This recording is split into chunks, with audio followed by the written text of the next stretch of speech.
नमस्कार साथियों, एक बार फिर से आप सभी का टीएनसी नर्सिंग ऑनलाइन प्लेटफॉर्म में हार्दिक स्वागत अभिनंदन है। इस इंटरव्यू के सेशंस में आज हमारे साथ है बहुत ही शानदार टॉप रैंकर्स जो कि बिलोंग करते हैं महाराष्ट्र से, all India 368 rank Anjali ji. बहुत बहुत बधाई और शुभकामनाएं अंजलि जी।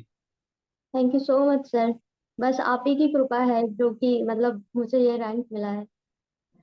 बहुत बहुत बधाई। सबसे पहले इस इंटरव्यू सेशन को करने वाले और इस इंटरव्यू सेशन से आपसे बहुत सारी बातें जानने वाले और इस इंटरव्यू सेशन से आने वाले जितने भी फ्यूचर नर्सिंग ऑफिसर्स हैं उन सबको फायदा मिलने वाला है। तो सबसे पहले मैं आपसे एक क्वेश्चन करने वाला हूँ कि आप अपने बारे में बताएं, कहाँ से आते हैं और आपने नर्सिंग कहाँ से की है। Sir, my name is Anjali Donade and I belong to Chandrapur district which is near to the Nagpur in Maharashtra. So मेरा जो नर्सिंग है VSPM college of nursing from Lata Mangeshkar hospital Nagpur से ही किया है।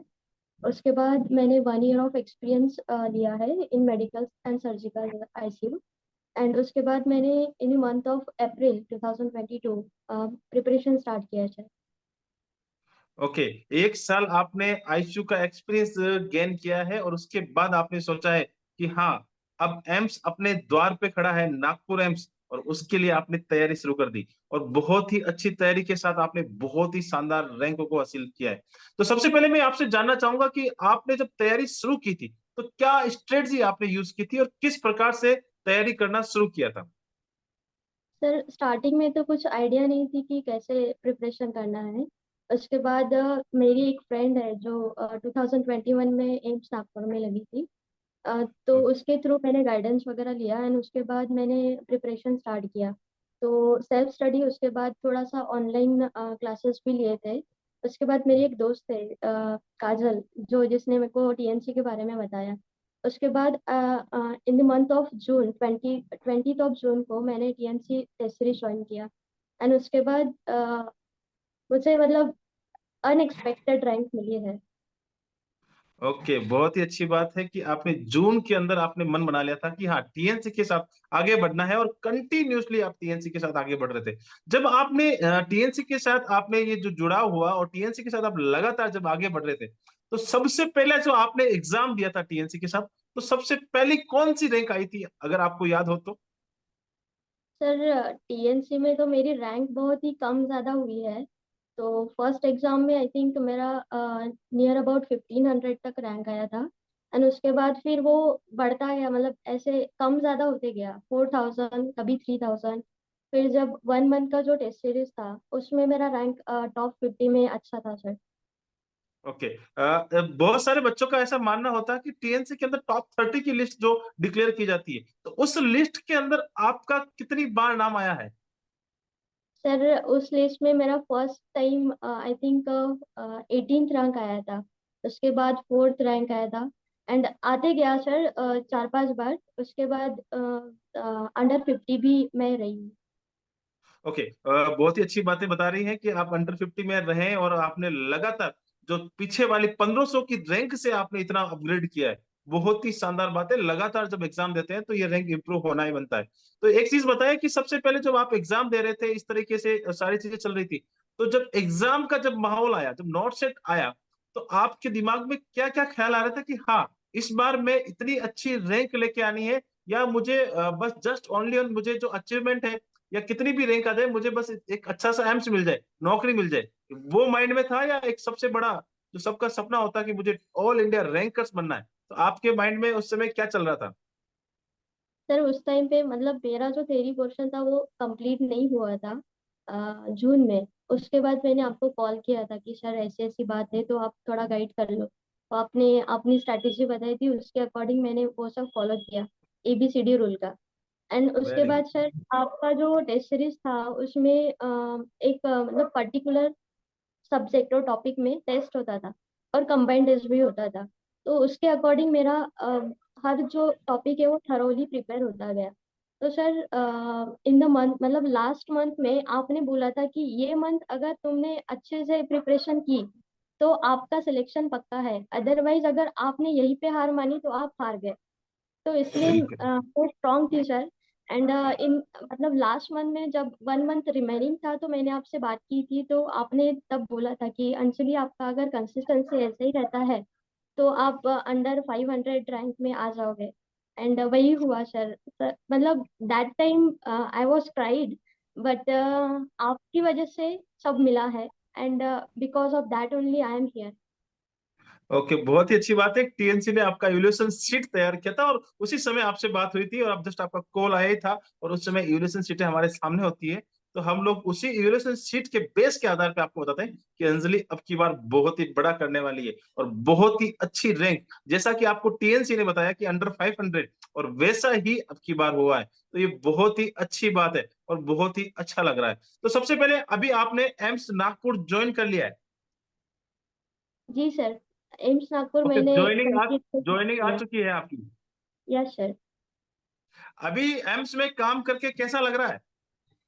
सर बहुत अच्छा लग रहा है, मतलब एक्सपीरियंस बहुत अच्छा है।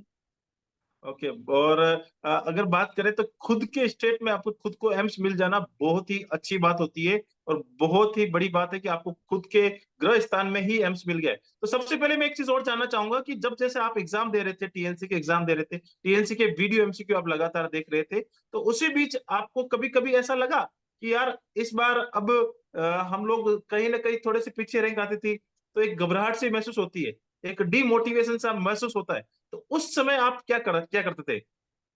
जी सर, वो टाइम पे मैं सिर्फ आपका वीडियो सुनती थी। आप 5 दिन 10 दिन में एक वीडियो अपलोड करते थे, तो उसके वजह से बहुत ज़्यादा मोटिवेशन मिलता था एंड स्ट्रेंथ भी बनी रहती थी।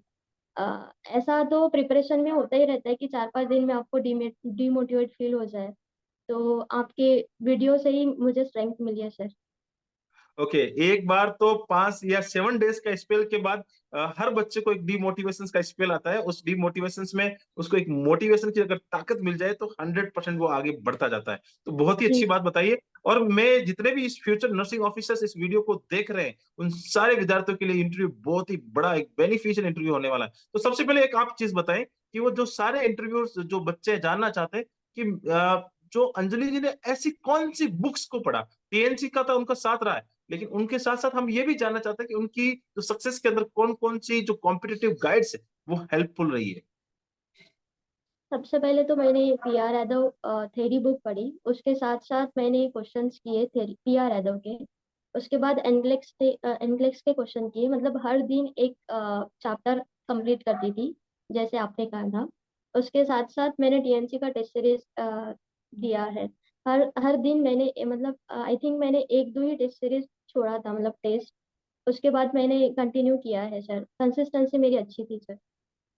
Okay, consistency is the very very important. और साथ ही साथ जो कि आपने पहले ही बताया था, एबीसीडी वाला जो रूल है वो आपने फॉलो किया था और बहुत ही शानदार रूल है ये, बहुत ही सक्सेस का एक रामबाण इलाज है एबीसीडी, जो कि सारे बच्चों को मैंने यूट्यूब के माध्यम से भी एक डिक्लेरेशन किया था। तो बहुत ही अच्छी बात है। मैं आपसे ये जानना चाह रहा हूँ कि सबसे बच्चों ने ये टैगलाइन क्वेश्चन कर दिया है कि जितने भी टॉपर्स हैं उनसे एक सवाल जरूर पूछना है, और वो सवाल है कि कौन सी शिफ्ट के अंदर टॉपर्स का एग्जाम था। सर मेरा शिफ्ट 1 में था सर, मॉर्निंग शिफ्ट। ओके, लगता है कि ये जैसे मैं जो जो इंटरव्यू लेता जा रहा हूँ, तो जो शिफ्ट 2 वाले हैं वो बहुत ही बड़े गुस्सा होते जा रहे हैं कि यार जितने भी टॉपर थे वो शिफ्ट 1 से निकल के जा रहे हैं। तो ये भी बहुत अच्छी बात है, ज्यादातर टॉपर शिफ्ट 1 से निकल के आ रहे हैं, तो ये भी एक लक का फैक्टर होता है और ये सब चीजें ऊपर वाला डिसाइड करता है। बहुत ही अच्छी बात है।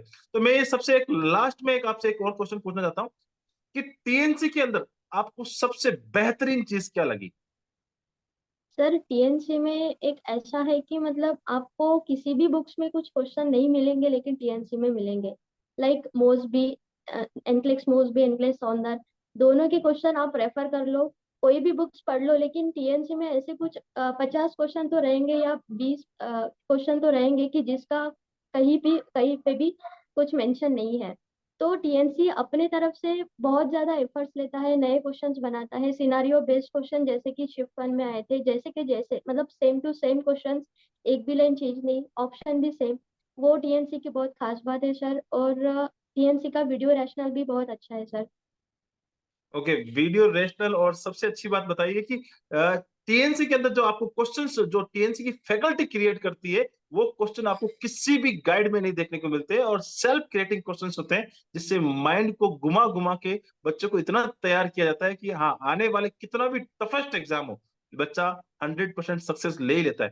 तो एक चीज और पूछना चाहूंगा कि जब आप एग्जाम दे रहे थे, नॉर्थ सेट की शिफ्ट 1 का एग्जाम दे रहे थे, उस समय आपको क्या फीलिंग आ रही थी और कैसी सिमिलरिटी, आपको कैसा लग रहा था कि हाँ यार ये तो नॉर्थ सेट का चल रहा है या टीएनसी की टेस्ट सीरीज चल रही थी, तो सिमिलरिटी लग रही थी या नहीं?